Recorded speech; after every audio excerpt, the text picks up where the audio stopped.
Illustration 9. Following data is available in respect of two companies having same business risk. तो दोनों का risk क्या चीज़ है? सेम है. कैपिटल एम्प्लॉयड कितना दे रखा है? 2 लाख. और EBIT कितना दे रखा है?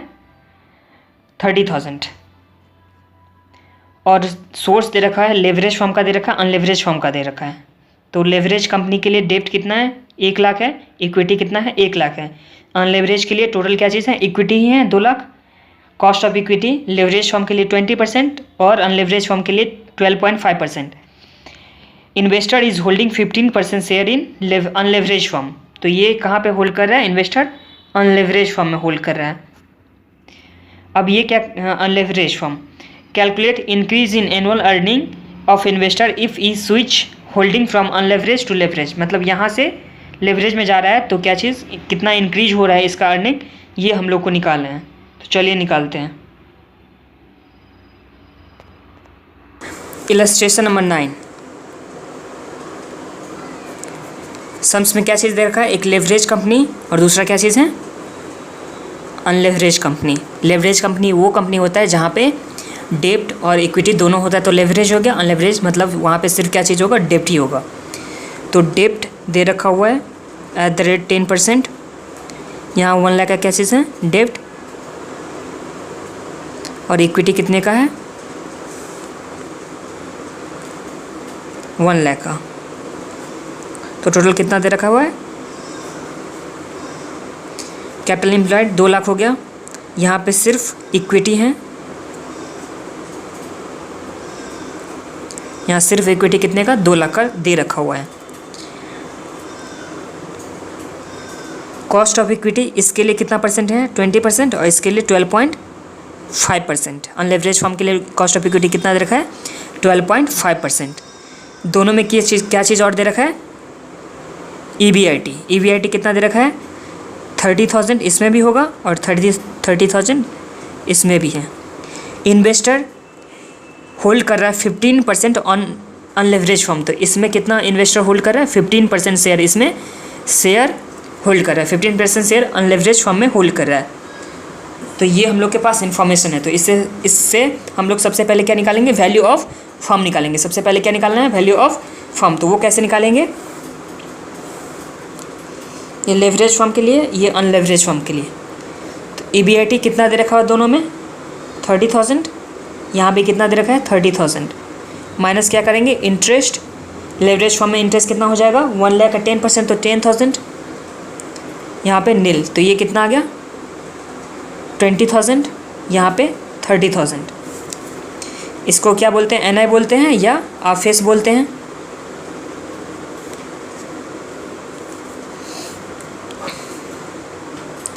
कॉस्ट ऑफ इक्विटी कितना दे रखा हुआ है? इसमें 20%, इसमें 12.5%. अब वैल्यू ऑफ इक्विटी के लिए फॉर्मूला क्या होता था? NI/KE. तो वैल्यू ऑफ इक्विटी निकाल लेते हैं. तो वैल्यू ऑफ इक्विटी इसमें कितना आ गया? 1 लाख. और वैल्यू ऑफ डेब्ट दे रखा हुआ है 1 लाख. तो वैल्यू ऑफ फॉर्म इसमें कितना आ गया? 2 लाख.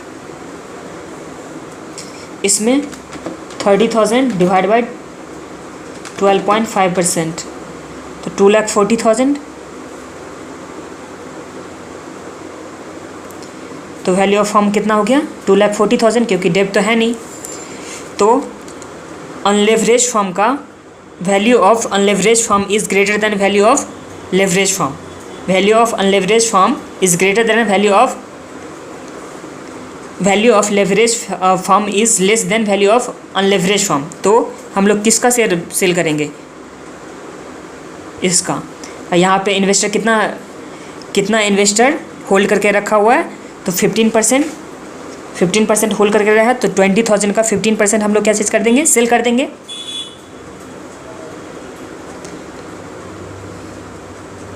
इक्विटी शेयर यहाँ कितना था? वैल्यू ऑफ अनलेवरेज फॉर्म कितना था? 2,40,000. 2,40,000 का 15% हम लोग सेल कर रहे हैं. तो कितना का सेल कर दिए? 36,000 का. परचेज़ क्या चीज़ कर लेंगे? लेवरेज फॉर्म में परचेज क्या चीज़ में करेंगे, लेवरेज फॉर्म में डेब्ट और इक्विटी क्या है दोनों में 1 लाख 1 लाख करके, मतलब दोनों क्या का रेशियो क्या चीज़ हो गया, सेम हो गया, 1:1 हो गया।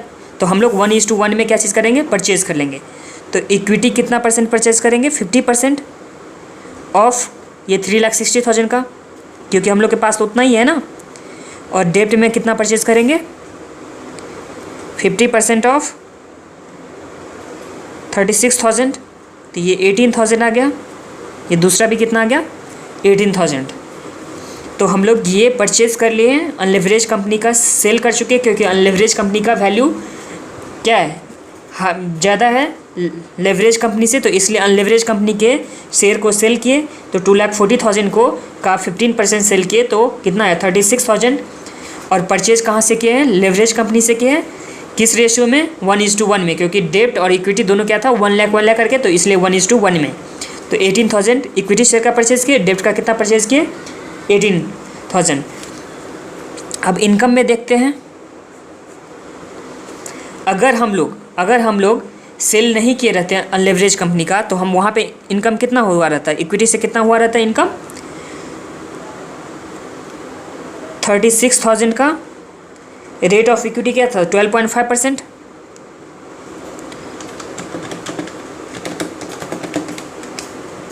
तो हम लोग को इनकम कितना हुआ रहता, 4,500।